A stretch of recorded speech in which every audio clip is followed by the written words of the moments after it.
After my millionaire grandfather died and left me everything, my parents, who had ignored me all my life, tried to sue me for the money. When I walked into the courtroom, my mom rolled her eyes, but the judge froze. "Wait, the charges are against you," he said. "They never knew who I really was." My name is Olivia Barrett, and I'm 32 years old. The call came on a Tuesday, right as I was prepping for a cross-examination. My world was built on case files, legal precedents, and the steady, reassuring hum of the courthouse. It was a world of black and white, of facts and evidence, a world I could control. The phone buzzed, an unknown number, and I almost ignored it, but something made me pick up. It was Mrs. Decker, my grandfather's neighbor, her voice thin and unsteady like a thread about to snap. "Olivia, honey, it's Arthur, he's gone." The words didn't compute. My grandfather, Arthur Whitman, was 87, but he was granite. He was the sun my small planet had orbited for as long as I could remember, the only constant I had ever known. I remember thanking her, my own voice sounding distant and strange, and hanging up. I just sat there staring at the wall of my office, at the framed diplomas and certificates that he had been so proud of. Outside my window, the city of Boston kept moving. Cars flowed like blood cells through arteries, people walked with purpose on the sidewalks below. But my world, the one that truly mattered, had stopped cold. I methodically canceled my appointments, my fingers moving over the keyboard with a precision that felt alien. The drive to his house in the quiet Boston suburb where I grew up was a blur of automatic turns and a deep, hollow shock that sat in my stomach like a stone. The house was exactly as he'd left it. His reading glasses sat on the side table next to his worn leather armchair, a half-finished crossword puzzle resting on the ottoman. The scent of old books and his pipe tobacco, a smell I associated with safety and home, hung in the still air. It was a tidy, predictable world. His desk calendars, with my piano recitals and dentist appointments noted in his neat, compact script, were stacked by the phone. His journals, filled with decades of observations, were lined up perfectly on the bookshelf. Everything was in its place. He had given my life order, a framework of quiet consistency that my own parents never had. My eyes drifted to the mantelpiece over the fireplace. It was crowded with pictures of me at every awkward stage of life, but there were two noticeable, empty spaces. That's where the photos of my parents used to be. He'd taken them down years ago without a word, and I had never asked why. I didn't have to. His lawyer, a kind, soft-spoken man named Mr. Peterson, handled the reading of the will a week later. I sat in his stuffy office, the air thick with the smell of old paper and furniture polish, feeling numb.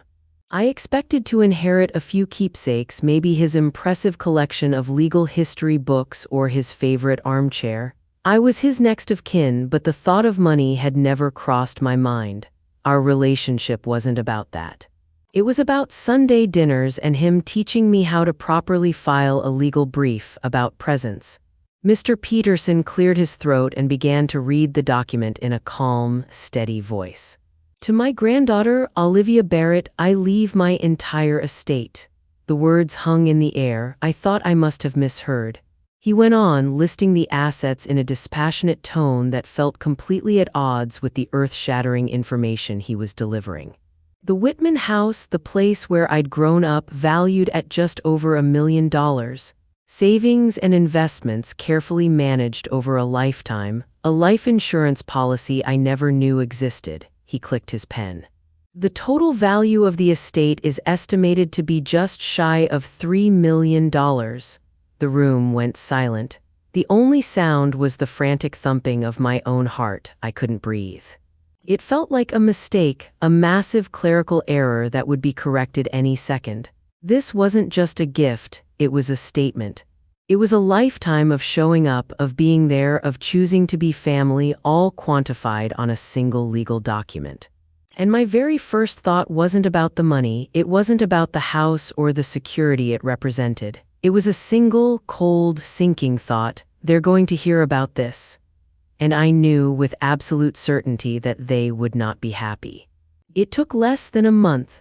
I had just started the slow, painful process of sorting through my grandfather's things when the certified letter arrived at my office. The envelope was thick and heavy with a sense of official dread. I signed for it, my hand steady despite the sudden tremor I felt inside. I knew what it was before I even opened it. The legal jargon was dense, pages of it, but it all boiled down to one simple, brutal fact. I was being sued. The plaintiffs were listed at the top of the first page: Monica and Derek Shaw, my mother and my father. Their claim was a work of fiction, a cruel fantasy spun from greed. They alleged that I had exerted undue influence over a grieving, mentally frail old man. That I, his granddaughter who had lived with him or near him my entire life, had somehow manipulated him into cutting his only daughter out of her rightful inheritance. The words blurred on the page. They described a version of reality I didn't recognize, one in which they were loving parents kept at arm's length by their scheming daughter. The accusation that they were owed something was a punch to the gut, but it was the charge of manipulation that truly broke through the fog of my grief. They weren't just trying to take his money, they were trying to poison my 32-year relationship with the only real parent I ever had. They were trying to rewrite history, to erase the quiet truth of my life and replace it with a loud, profitable lie.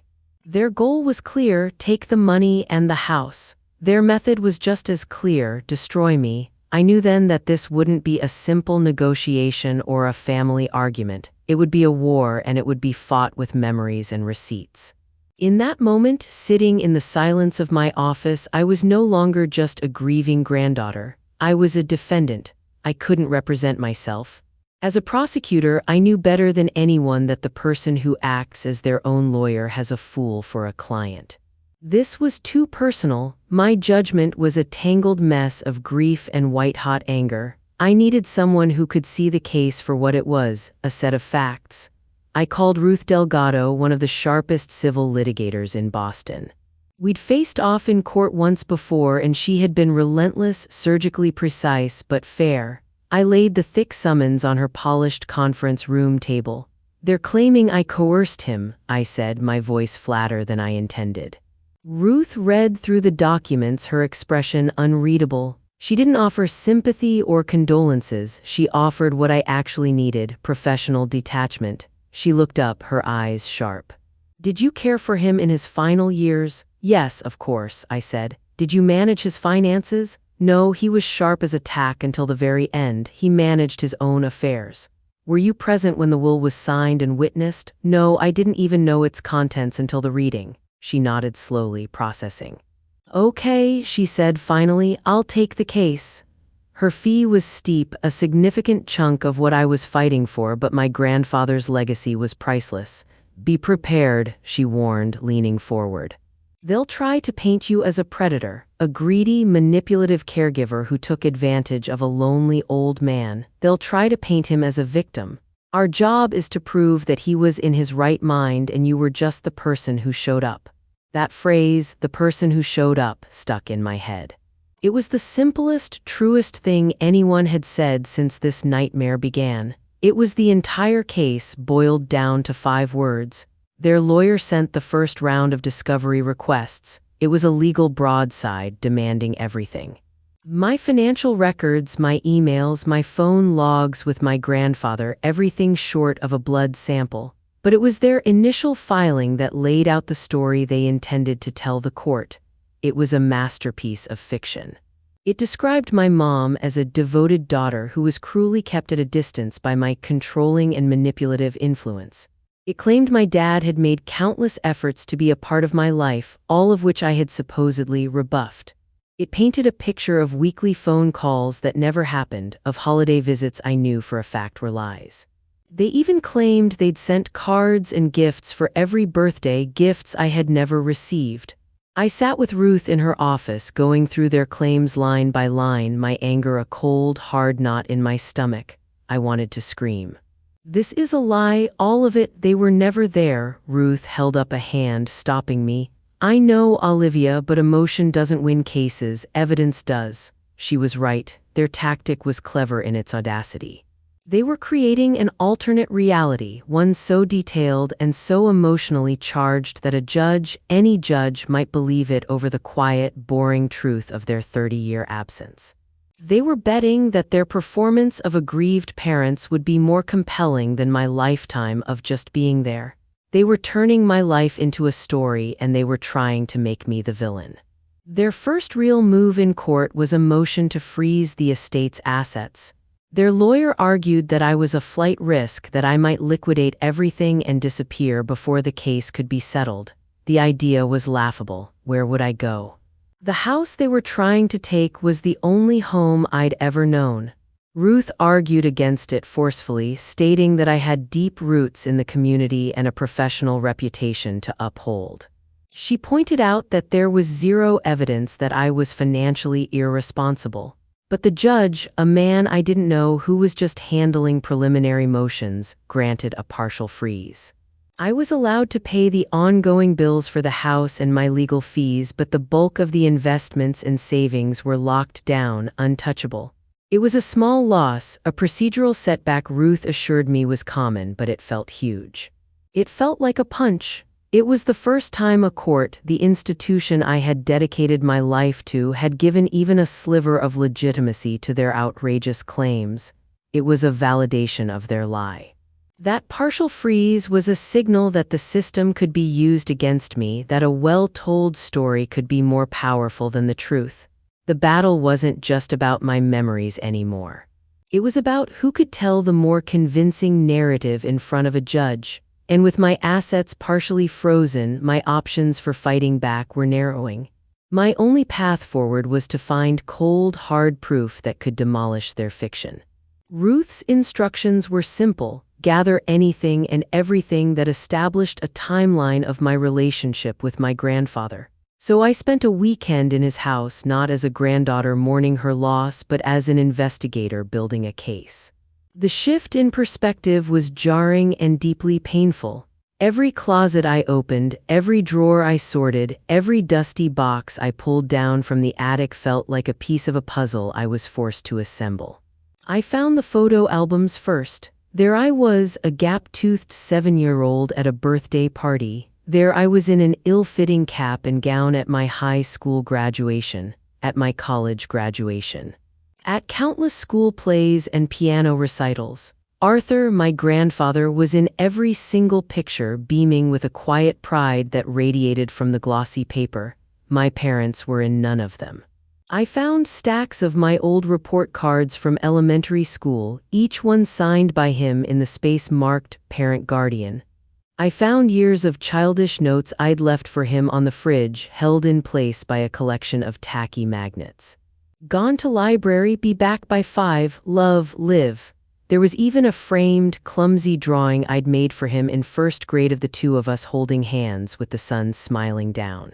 The evidence of our life together was overwhelming, a mountain of domestic history, but it was all circumstantial. It showed a bond, a deep and abiding one, but did it disprove their lies? The work was profoundly isolating. I was taking my most cherished memories, the sacred artifacts of my childhood, and turning them into legal exhibits. A lifetime of love was being reduced to Exhibit A, Exhibit B. Exhibit C, the house, which had always been my sanctuary, began to feel like a crime scene I had to process before it was contaminated by their poisonous narrative. With cold, numb hands, I packed everything into labeled boxes for Ruth. This wasn't just a legal strategy, it was an emotional autopsy. I tried to keep my Saturdays normal. Especially my Saturdays with Jenna Price, my intern, a bright high school kid from a rough neighborhood whom I was mentoring. Her mom was struggling with addiction, in and out of rehab, and I saw a flicker of the same lonely resilience in her that I recognized in myself. I refused to let her feel invisible the way I once had. We were working on a mock trial brief in my office, the weekend quiet of the courthouse a welcome change from the weekday chaos. She looked up from her notes.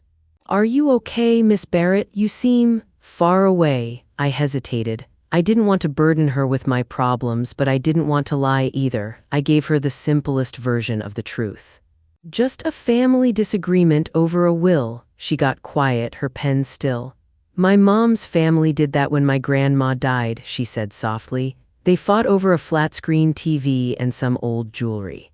They stopped talking to each other for good after that. She looked me right in the eye. Showing up is what matters, right? That's what you always tell me. You show up for me. Her words hit me harder than any legal filing. She was the living, breathing embodiment of my grandfather's entire philosophy. In that moment, I realized this case wasn't just about defending my past with him. It was about protecting the future I was trying to build, the values I was trying to pass on to kids like Jenna. It wasn't just about defending my inheritance. It was about defending the very principle of what makes a family. If I lost, it would mean their version of family, the one based on the accident of biology and a sense of entitlement, won. And I could not let that happen. A few days later, the notice for my deposition arrived. It was official. I would have to sit in a conference room with their lawyer, a man whose entire strategy was based on painting me as a villain, and answer his questions under oath for hours. Ruth prepped me relentlessly. They will try to make you angry, she coached.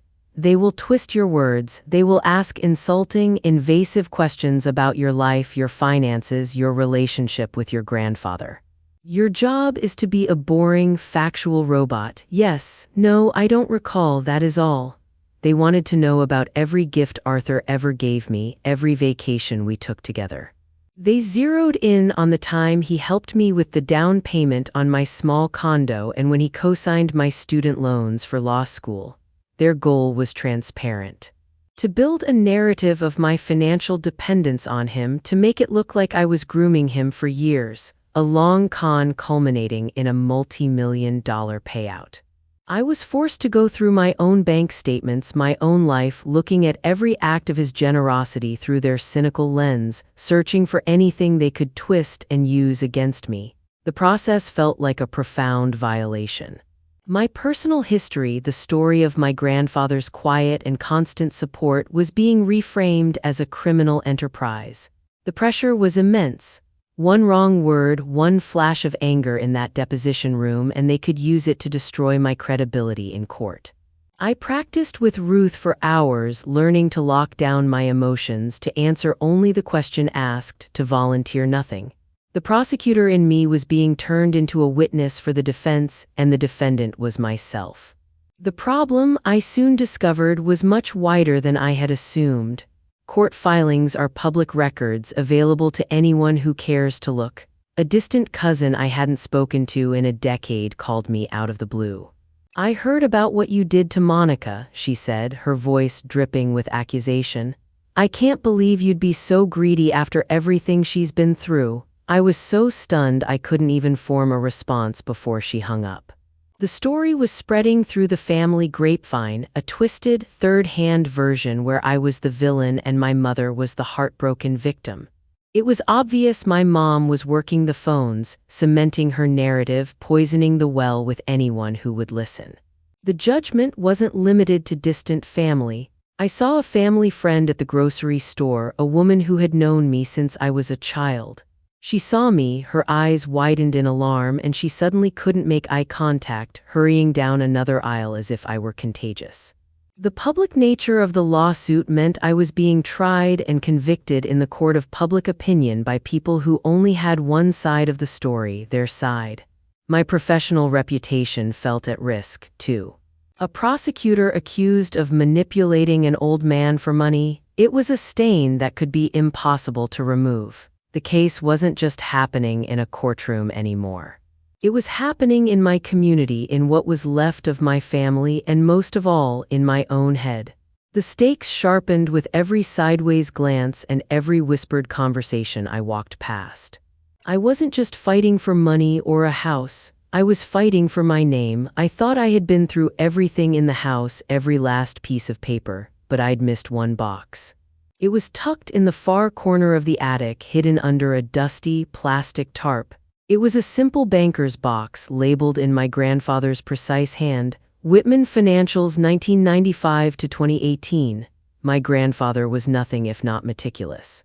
I braced myself for hours of sorting through old tax returns and 20-year-old utility bills. But that's not what I found. Inside, instead of random receipts, were decades of bank statements, old checkbook registers, and wire transfer confirmations, all neatly filed by year in manila folders. Arthur had kept everything. He was a judge, a man who believed in the power of a paper trail, in the undeniable truth of a documented fact. As I started carefully lifting the folders out of the box one by one, I felt a jolt of adrenaline, the first real surge of something other than grief or anger I'd felt in weeks. This wasn't just sentiment, this was ammunition. This was the hard proof Ruth said we needed. I pulled out my phone and called her immediately, my voice tight with excitement. "I think I found something," I said.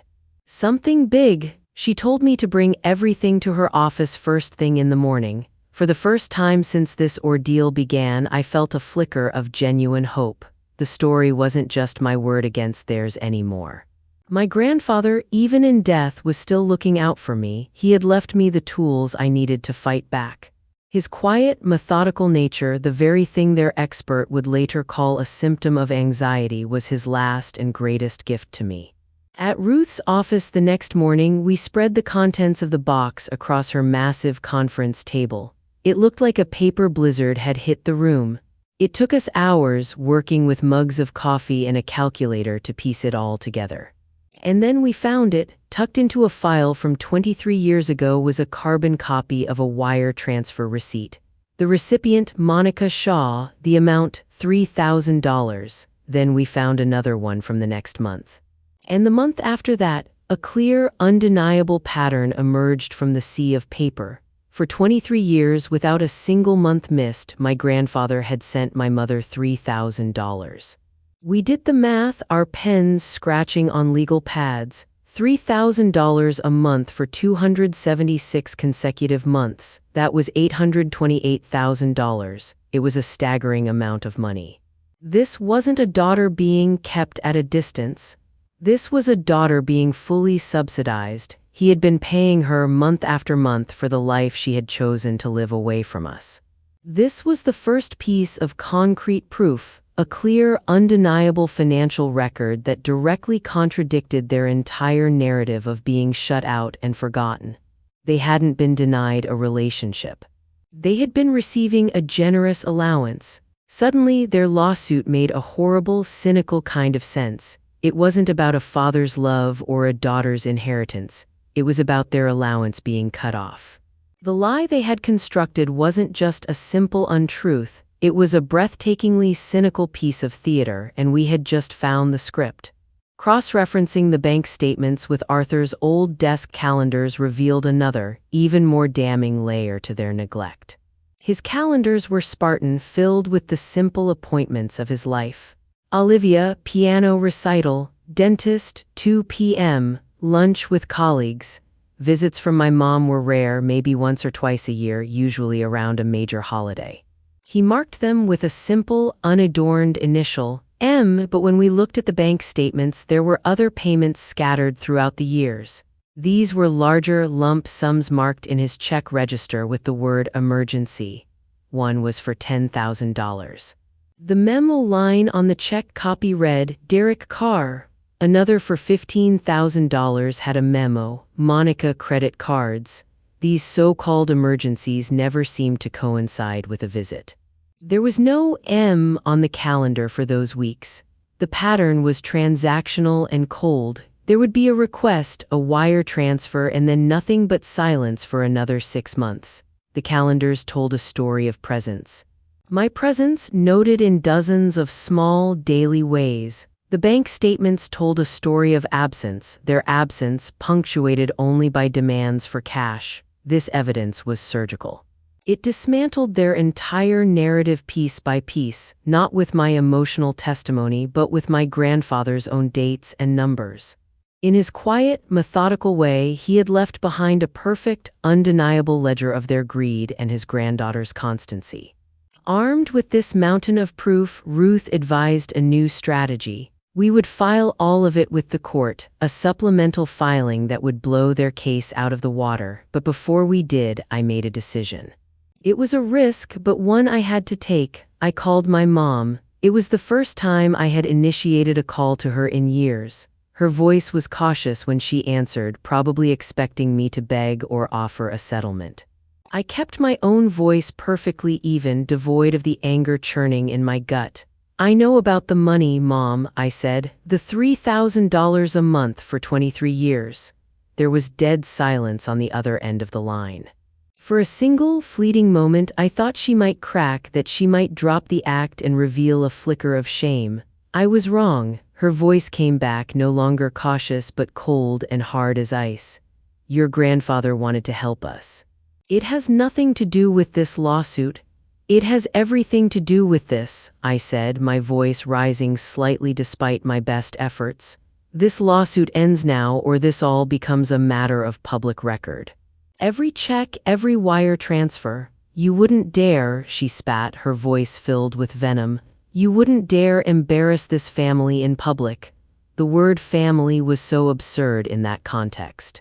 "You're not my family," I replied, and it was the truest, most liberating thing I had ever said aloud. "My family is gone." I hung up the phone. The bridge wasn't just burned, it was vaporized. There was no going back now.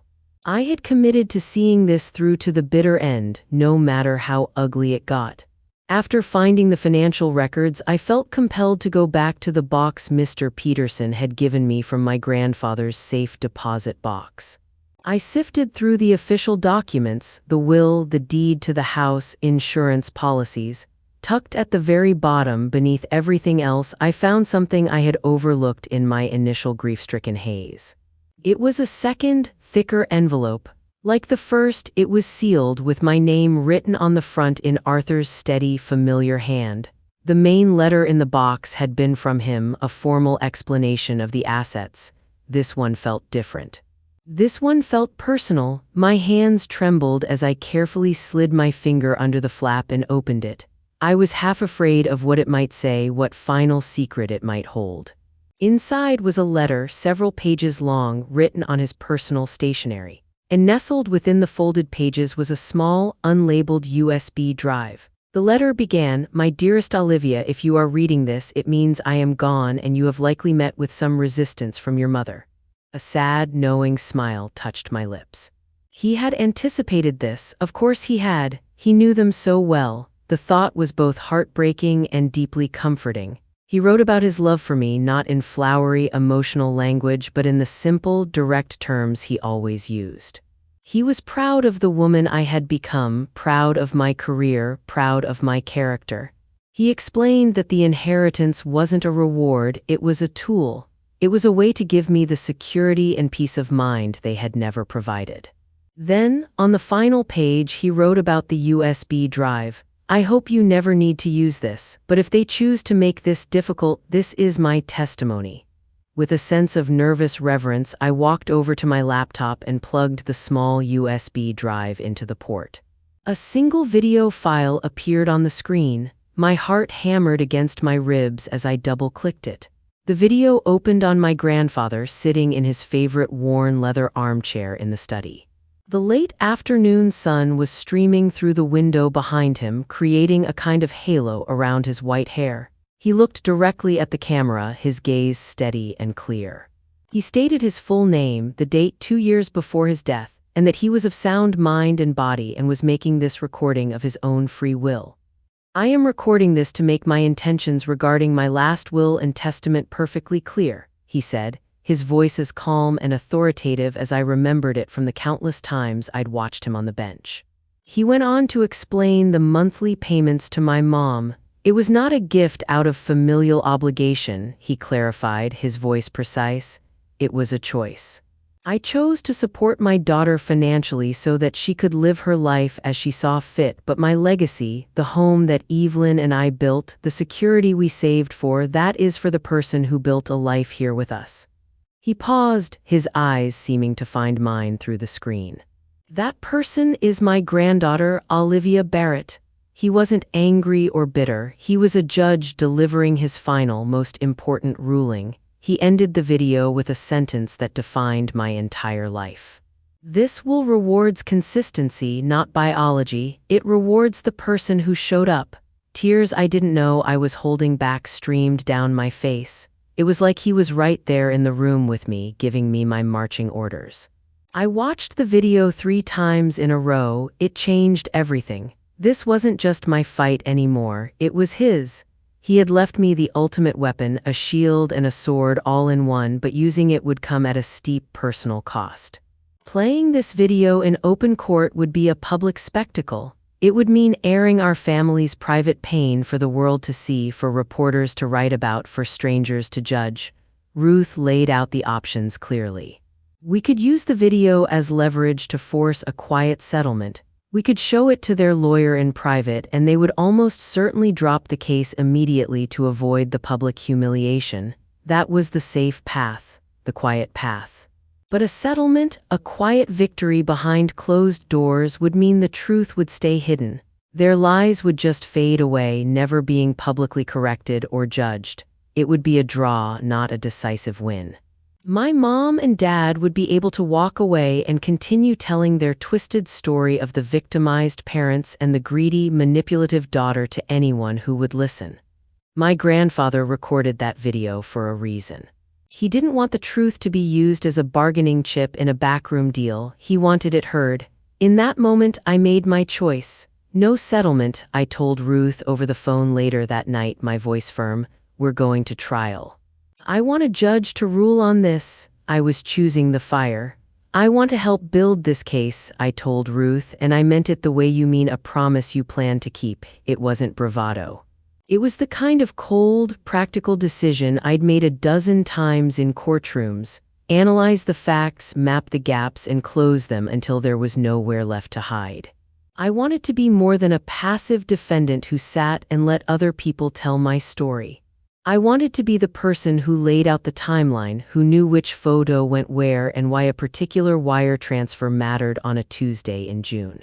I told her I would do the work, dig through boxes, talk to neighbors, piece together a life in a way that would make sense to someone who hadn't lived it. I knew the risks, I knew the cost. I knew it would make the fight uglier, that every private detail would be aired and judged. But if Arthur had left me his voice, if he'd left a trail of receipts and calendars and a video, then the least I could do was stand where he couldn't anymore and use what he'd left to defend the life he helped me build. Ruth looked at me like she always did when I made up my mind, half admiration, half warning. You'll get to know the worst parts of yourself in this process, she said. You'll be the one who has to relive every kindness as if it were a transaction, but you're right, no one knows the truth like you do. So we drew up a plan. I converted the spare room in the house into a makeshift war room. I tacked calendar pages to the wall, clipped photos to string with clothespins, and numbered bank statements until the paper felt like a fabric of my life. I worked late into the night, headphones on, sorting and labeling, the only sounds the scratching of a pen and the hum of the old refrigerator in the kitchen. It felt oddly sacred, like cleaning a grave and arranging flowers at the same time. This was my case to make. It was personal and it was mine. I accepted the exposure because some truths needed to be seen clearly, even if that meant they were messy. When we filed the supplemental evidence, the response was immediate and vicious. They could not counter the receipts or the clear pattern of payments, so they turned to something cheaper and crueler: character. The new filing was a stack of affidavits from relatives I barely remembered seeing at family holidays. One aunt wrote that I had always been cold and calculating even as a child. A cousin produced a statement claiming my grandfather had once complained that I pushed him to co-sign my loans, leaving it implied that I had been scheming for money long before I deserved it. There were pages of cherry-picked anecdotes, half-remembered slights, stories recast as proof of a long con. They framed every kind act Arthur had done for me as evidence of grooming and manipulation. You could practically feel the care that went into manufacturing each slight, the way they'd combed through decades to find anything that could be twisted. Ruth had warned me this would happen. She was blunt. They can't fight the facts, so they're fighting you. Reading those affidavits felt like standing under a shower of mud. It wasn't just the accusations, it was the tone. The language was surgically chosen to make me look cruel, selfish, and of no moral worth. I sat on the couch in the makeshift war room with a stack of papers in my lap and let it settle in. The house, which had been my refuge, felt suddenly like a theater where I was the villain in someone else's awful play. For a while, all I could do was breathe and make lists, cross-referencing every claim against the evidence until the fabrications unraveled on the page. It was filthy work. They were trying to use the law to slander me in a way that would stick in the minds of anyone who skimmed a headline or read the first paragraph. It stung in a way that real wounds do, deep and personal and oddly intimate. The courthouse, which had always felt like a place where truth could be coaxed into the light, turned into a quieter kind of battlefield. It was subtle at first, a longer pause when the coffee cart passed my desk, a new politeness that had an edge to it. Colleagues who'd once nodded hello began to lower their eyes when I walked into the room. I noticed a defense lawyer I respected give me a look that was more pity than judgment, as if my situation were a scandal he wouldn't want near his own name. My boss called me into his office one afternoon, his face schooled into sympathy. "Olivia, you know I support you," he said, but his voice carried caution like an aftertaste. "We have to think about optics. The district attorney's office can't afford the appearance of scandal even if there's nothing to it." He didn't threaten me, not directly. He didn't need to. The implication was clear: your personal life could become a liability for the whole team. That kind of caution is corrosive. I began to notice small things that used to be invisible: a case assignment delayed, a partner less eager to share research. Morning emails that once flashed back and forth now sat unanswered for days. The courthouse whispers bled into the rest of my life. A woman I used to exchange holiday cards with started walking the other way when she saw me on the street. A neighbor let her dog off the leash and called it back, avoiding the sidewalk we both had to pass. It felt petty and childish, and yet it hurt like a bruise, one that throbbed because it came from people I had counted on. The isolation pressed against me in quiet ways. The sudden emptiness of my office chair, the way the courtroom felt too wide, the distant echo of my own steps in the hallway. I had chosen to make this public, to accept the cost, but that didn't make it easier when the world responded with a cold, small cruelty. The intimidation came in person, and it was more chilling than anything they'd filed. One evening, after a long day of depositions, I walked into the dark concrete of the parking garage and nearly stopped dead. My dad was leaning against my car, a silhouette in the dim light, the bulk of him somehow smaller than the idea of him. He wasn't shouting, he didn't need to. He had the slow, patient anger of someone who believes he's owed the world. "You need to stop this, Olivia," he said as I approached, his voice low and dangerous. I felt the sound like a slap across my face. I had rehearsed every answer, every line of detachment, but his presence scrambled my carefully stacked composure. "What family?" I asked, because it was the truth and because I needed the air to move between us. He stepped a little closer, the smell of his cologne a dull, familiar ache. "Your mother is a wreck. You're tearing this family apart. For what? A house?" It was a classic move: frame the fight as the daughter versus the family to weaponize guilt.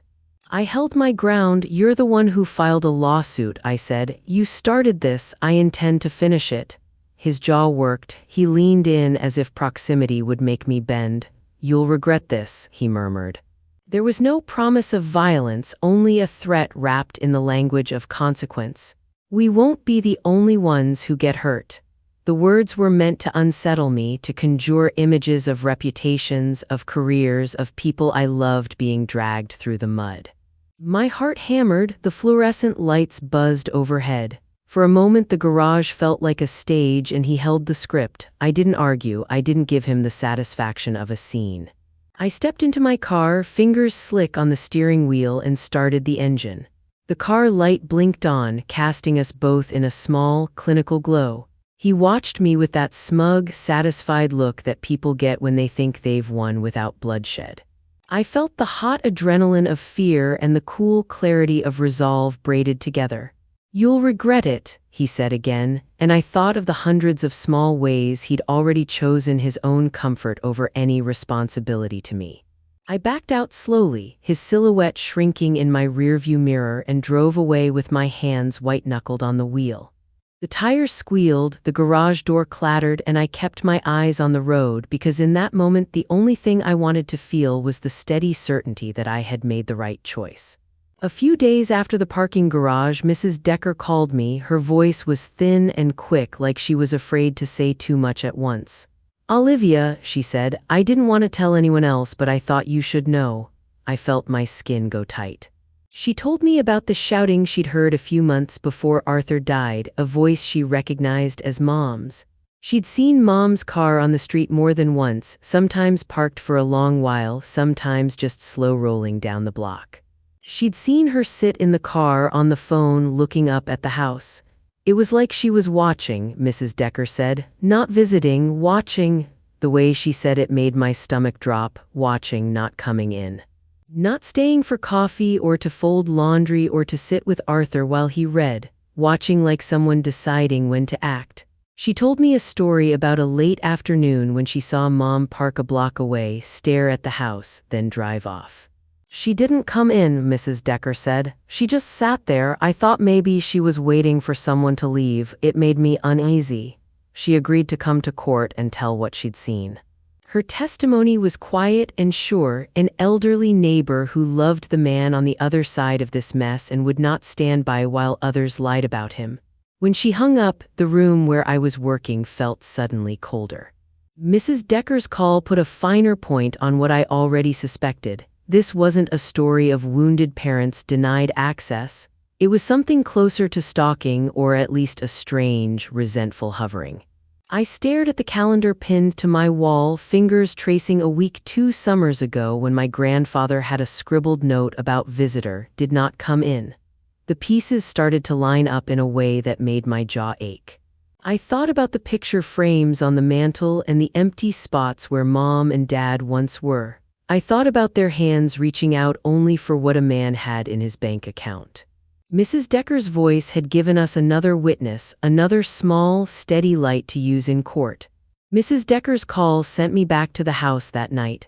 I dug through the old desk drawer and found the flip phone Arthur had kept for years, the one that still smelled faintly of his pipe tobacco. I charged it, pressed the worn buttons, and listened to the voicemails like someone opening a box of small, private relics. Most were my voice, reminders, quick check-ins. Then there was one that stopped me cold. Mom's voice, syrupy and careful, filled the tiny speaker. "Hi Daddy, it's Monica," she said. "I just wanted to see how you were. Listen, things are a little tight this month. Derek's car needs a new transmission and I was wondering if you could help out with a little extra just this once." Her tone was the same she used with the bank when she wanted to sound sweet and helpless. I checked the date. It was the day of my law school graduation, the afternoon I had walked across the stage while Arthur sat in the audience with his head high. Mom had told people she couldn't make it because of a prior commitment. The timestamp on that voicemail said otherwise. She'd called Arthur while I was taking one of the most important steps of my life and asked him for money. The sick, hot anger that rose in me was quieter than I expected. It was a slow, hard thing that settled behind my ribs.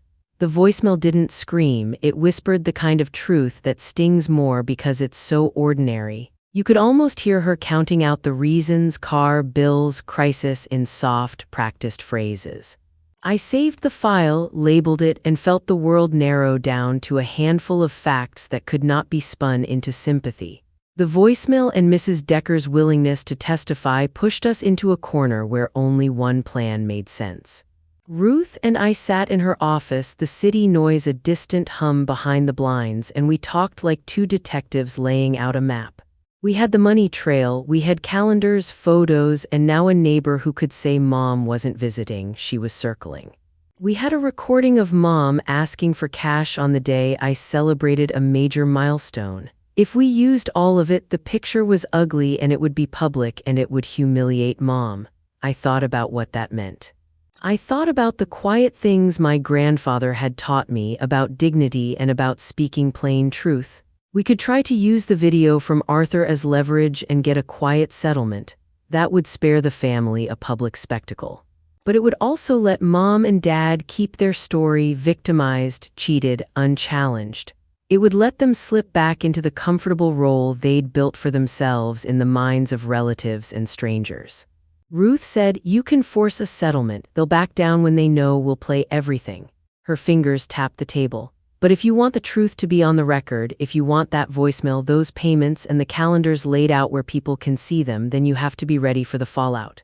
I looked at the stack of evidence and felt a strange calm. The cost would be high, my name dragged through more mud, private things exposed, the small kindnesses of others weaponized by gossip, but the truth would be set where it mattered. "We do it," I said, "put it all in. Let the judge see the whole thing." Ruth's face softened into something like respect. She started to assign tasks, people to call, orders of exhibits. It felt like making a plan for a storm, practical, grim, necessary. Then the trial began, and they answered with their own weapon, an expert who could sit in a chair and turn facts into doubt. Dr. Alistair Finch was the kind of man who spoke slowly and let each sentence sit like a stone in the water. He told the courtroom he had reviewed selected documents and he gave his opinion. The man Arthur had become in his last years was vulnerable, grieving, maybe depressed. That translated in his careful words into someone who could be easily influenced. He looked at Arthur's calendars and neat handwriting and called them coping skills, not proof of clarity. He said a man who kept lists might be trying to hold onto control because his mind was slipping. He described patterns in ways that sounded scientific and cruel, suggesting that the routine I loved so much was actually a sign of impairment. Ruth cross-examined him and poked holes in his claims, but he was smooth. When she asked if he had ever met Arthur in person, he admitted he had not. When she asked whether a careful man with a lifetime of disciplined work might simply be orderly without being sick, he hedged, offering possibilities, not certainties. The danger of Dr. Finch wasn't that he offered absolute lies. It was that he offered plausible, calm explanations that could make even the clearest facts feel uncertain. I watched him and felt a familiar, old fear rise, the fear of not being believed even when you hold the truth in your hand. Judge Reeves had introduced himself at the first hearing as someone who'd once clerked for my grandfather. At the time, his disclosure felt like a quiet kindness, a reminder that the man who'd taught me still mattered in that building. But as Dr. Finch spoke, I watched something shift in him. It was a tiny change at first, a tightening at the corners of his mouth, a long blink. The expert's calm, careful sentences were doing what they were meant to do. They made the idea of Arthur being vulnerable sound reasonable. They made a life of order sound like a symptom. Judge Reeves had to be impartial. He had to weigh everything. I understood that and I respected it. Still, seeing the doubt cross his face felt like a small personal betrayal, as if the man who had once learned from Arthur could now be swayed by an outside voice that had never sat with him, never shared a Sunday meal with him. I kept my hands folded in my lap. Ruth's face was unreadable. I thought about the neatness of Arthur's handwriting, the way he dated things, the precise notes in his calendar. Those were not the marks of someone losing his mind. They were the marks of a lifetime of discipline. I thought about the photo albums lined up in the house, the row of report cards he had signed. None of that proved capacity in a way a paid expert could not try to explain away, but they were pieces of truth I had to make visible in a way that mattered to a man sworn to be fair. The fear, the old ache of not being heard, crawled up my throat. If one man with credentials could dress my grandfather's life as weakness, then every ordinary person who had loved him and known him could be pushed aside. For the first time since I found the bank statements and the video, the case felt like it might slip through my fingers. That night the house felt colder than I remembered. I sat on the edge of Arthur's bed, the thin quilt scratchy under my fingers, and the silence felt like a thing that could swallow the truth. My phone buzzed, an unknown number, and I almost didn't answer. When I heard my mom's voice, I felt something small and furious ignite. She sounded too calm, the way someone sounds when they're sure they've already won. "Olivia," she said, like a question that wasn't a question. "You heard what the doctor said. He sees the truth. Everyone sees it. You should just drop this. We can walk away and put all of this behind us." She wasn't asking for a conversation. She was offering a surrender wrapped in faux concern. My first instinct was to scream that this wasn't about money for me, it was about telling the truth about a life and honoring a man who'd raised me. But the exhaustion in my bones made me keep my voice level. "There's nothing to put behind us," I said. "There was never anything there." She pressed on, a rehearsed line, "Your grandfather would have wanted us to have a piece of his legacy." "You know he would have." I heard the manipulation in the sentence, the way she'd practiced the plaintive tone. It was the same voice that had called Arthur for cash while I stood on a stage taking a degree. For a moment, I almost felt sorry for her, then I remembered all the times I had shown up and she hadn't. My resolve hardened. "I'll see you in court tomorrow, Mom," I said. The line went silent for a beat, then she hung up. The quiet that followed felt less empty and more like a bell being rung.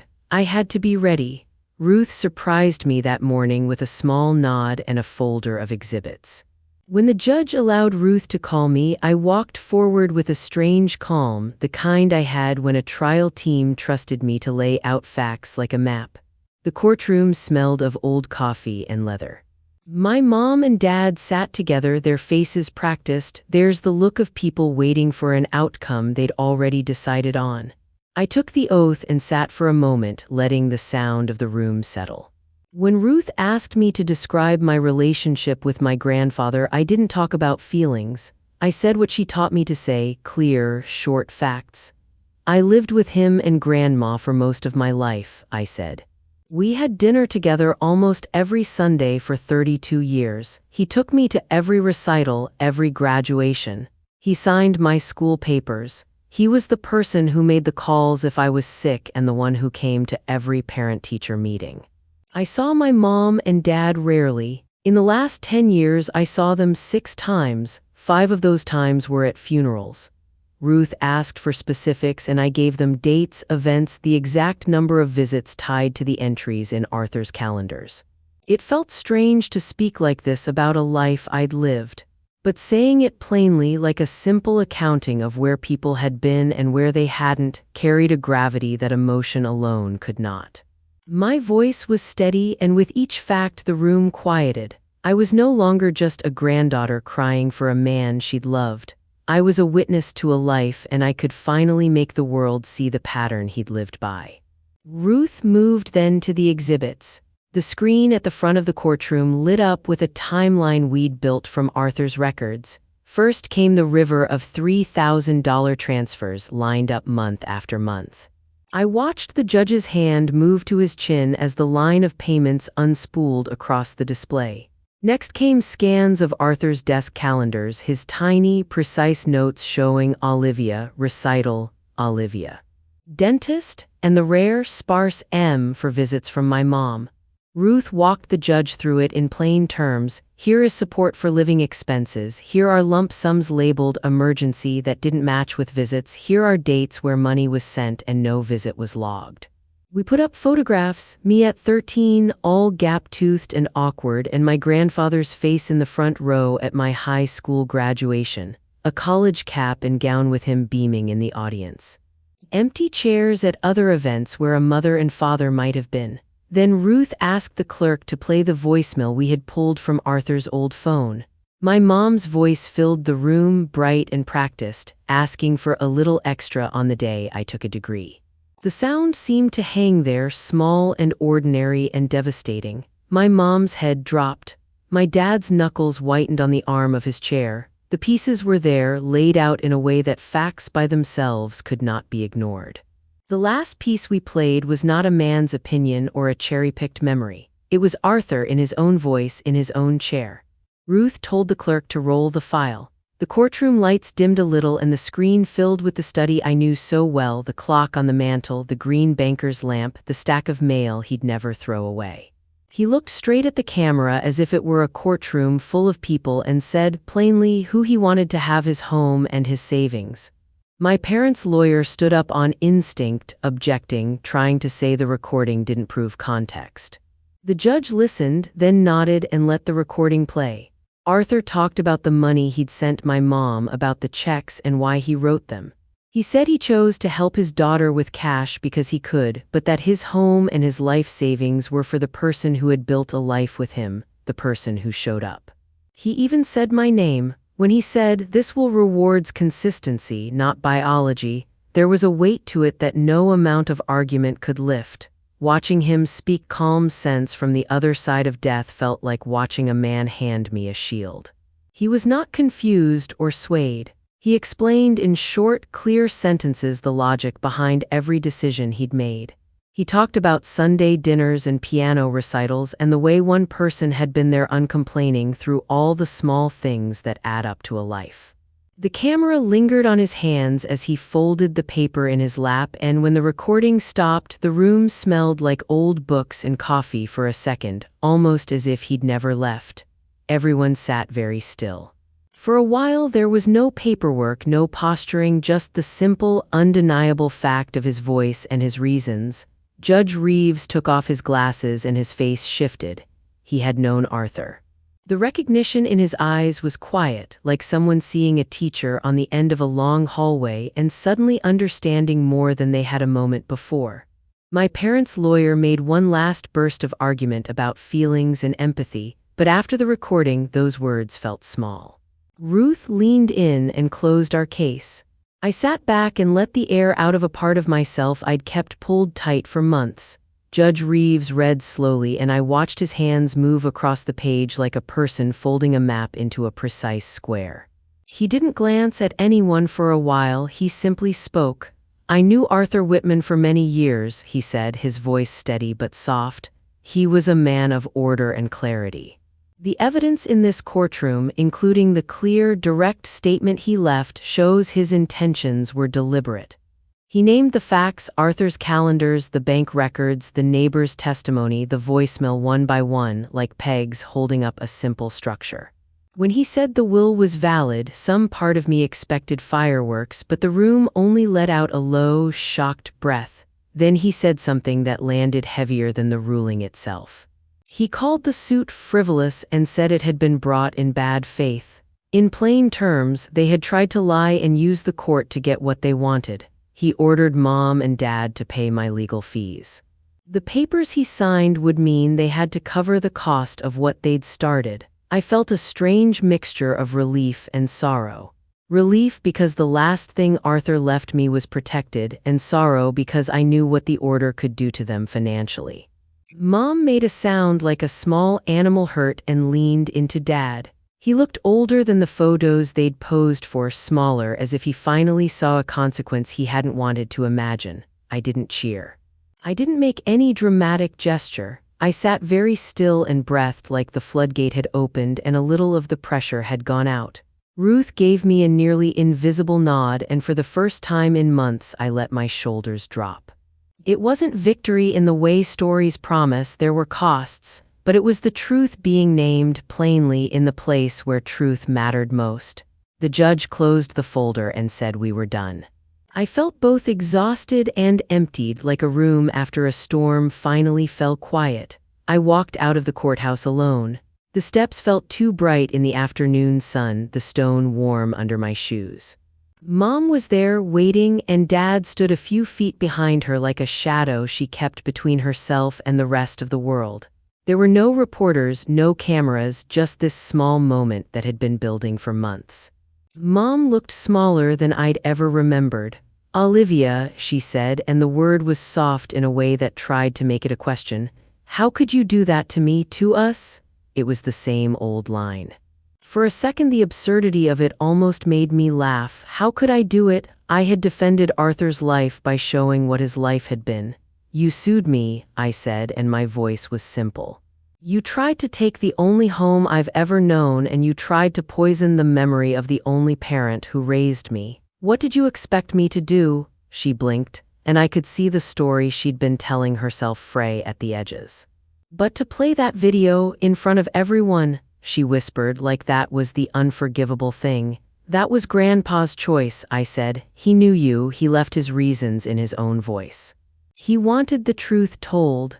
For the first time I saw something like recognition cross her face, but it was only for a heartbeat. There was no apology, no shift toward owning what she'd done. There was only the familiar coil of self-pity and entitlement. I had nothing left to give that scene. "Don't contact me again," I said, and I meant it the way a judge means a sentence. It wasn't a plea, it was a boundary. Mom's mouth opened, closed. Dad looked at the ground like a man trying to shrink. I turned away and walked down the courthouse steps, and for once I didn't look back. The relief that came after was not loud. It felt like exhaling after holding your breath for far too long. I felt lighter and oddly older, like I'd traded a piece of my heart for a clean slate. Winning didn't feel like a parade. The cost was visible in ways that made me wince. I'd severed the last tie to my biological parents. A lot of people in the family would now whisper behind my back and call me cruel. The order for Mom and Dad to pay the fees might bankrupt them. I don't say that with pleasure, only with a sober recognition that the choices they made had consequences. Their greed had cost them more than money. It had cost them any claim to the affection or respect of the people who mattered. A few weeks later, I met with a financial advisor to figure out what to do with what remained. I could have taken the house and invested, bought a little condo in the city, taken a long trip. Instead, the first thing I did was set up a small endowment in Arthur and Evelyn Whitman's name at a local community college. It was modest, a scholarship for students who were the first in their family to go to college, the sort of small lift that means someone can stay in school another semester. Ruth raised an eyebrow and then smiled when I told her. "That's your grandfather," she said. "He'd like that." I also kept my Saturdays with Jenna. I told her in simple terms what had happened. She listened, then looked up and said, "You showed up." She is 12 feet tall in my heart. That sentence, showing up, felt like a promise to keep. It became the guiding idea for what I did next. I didn't buy the new car I could have, and I didn't throw a party. I kept the house and made it a little roomier for all the things Arthur would have liked: bigger garden boxes, a space for students to study, fresh cookies in the jar most Sundays. The scholarship and the small acts were my way of turning something that had nearly destroyed me into something that could help others. There was loss in all of this that nothing could erase. I had no family left in the sense I'd once hoped for.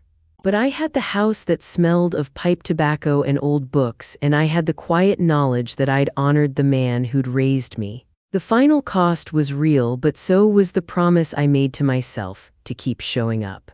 The garden takes time to forgive you. Months after the judge's words, when the paper noise and courthouse drafts have finally settled into memory, I find myself on my knees in the dirt. The air is cool and sharp and smells like rain that's been promised but hasn't yet fallen.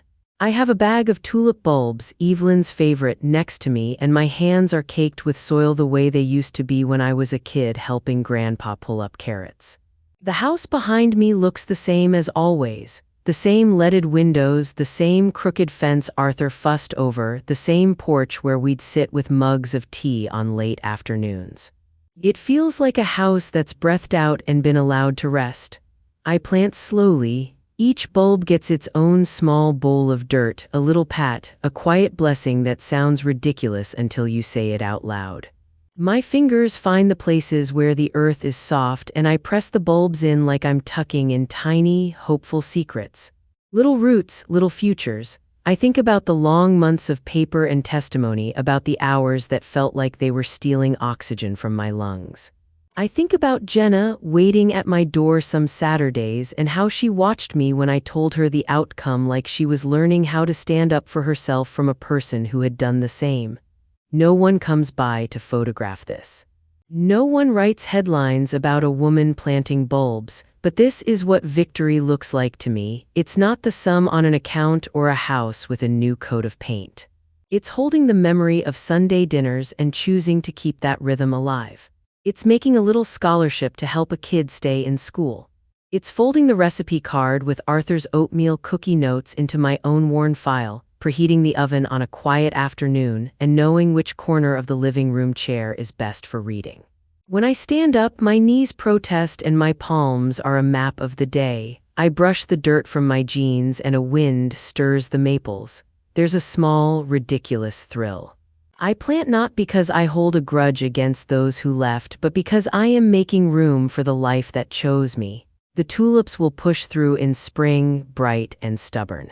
They'll be for grandpa, for grandma, for Jenna, and for anyone who needs a sign that someone showed up. Family isn't always who you're born to, it's who shows up. If you have a story about the family you chose, share it in the comments below. Subscribe and hit the notification bell so you don't miss our next story.